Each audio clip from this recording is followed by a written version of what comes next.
আমি সরকারকে বলতে চাই, আপনাদের এজেন্ডাটাকে ছোট করে আনেন, জনপ্রত্যাশার জায়গাটা বিবেচনার মধ্যে রেখে আপনারা সংস্কারের ভিত্তিটা তৈরি করবেন বোঝাপড়ার মধ্য দিয়ে।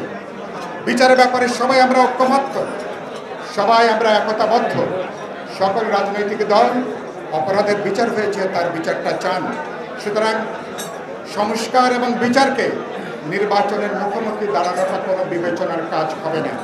সুতরাং আমরা সংস্কার এবং বিচারের উদ্যোগটা অব্যাহত রাখার পাশাপাশি আলাপ আলোচনা করে বোঝাপড়ার মধ্য দিয়ে এবছরের মধ্যেই 16 বছর ধরে মানুষ যে নির্বাচনের জন্য অপেক্ষা করছে, এই নির্বাচনের মধ্য দিয়ে যাতে আমরা গণতান্ত্রিক অভিযাত্রার পথে হাঁটতে পারি, আমি আশা করি সরকার সে ব্যাপারে উদ্যোগ নেবেন।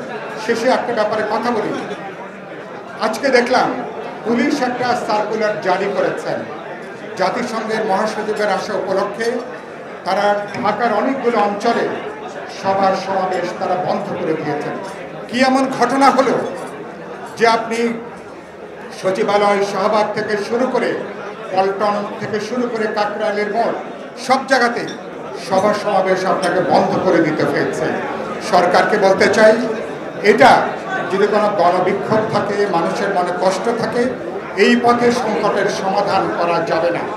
আরেকটা কথা, জাতিসংঘের মহাসচিবের সাথে জাতীয় ঐক্যমত কমিশনের বৈঠকের তারা ব্যবস্থা করেছেন। জাতিসংঘের মহাসচিবের সাথে জাতীয় ঐক্যমত কমিশনের বৈঠকের কি বিষয়, এটা আমাদের বিবেচনার মধ্যে এটা আসছে না। সংস্কার এটা আমাদের অভ্যন্তরীণ ব্যাপার। জাতিসংঘের মহাসচিব এ ব্যাপারে কি ভূমিকা পালন করবেন, নাকি তারা সংস্কার এবং নির্বাচনের ব্যাপারেও সরকার কি জাতিসংঘের সহযোগিতা চান, তারা কি জাতিসংঘকে তারা কি যুক্ত করতে চান? যদি সেটা হয়ে থাকে সরকার উচিত হবে স্পষ্ট করে কথা বলা। আমি বক্তব্য শেষ করব। আমরা সরকারকে দেখতে চাই আপনারা সিধা রাস্তায় হাঁটবেন, জনপ্রত্যাশা অনুসারে ব্যবস্থা করবেন। আমরা সরকারকে কার্যকর দেখতে চাই, সরকারকে আমরা ইফেক্টিভ ভূমিকায় দেখতে চাই। সবাইকে শুভেচ্ছা এবং অভিনন্দন।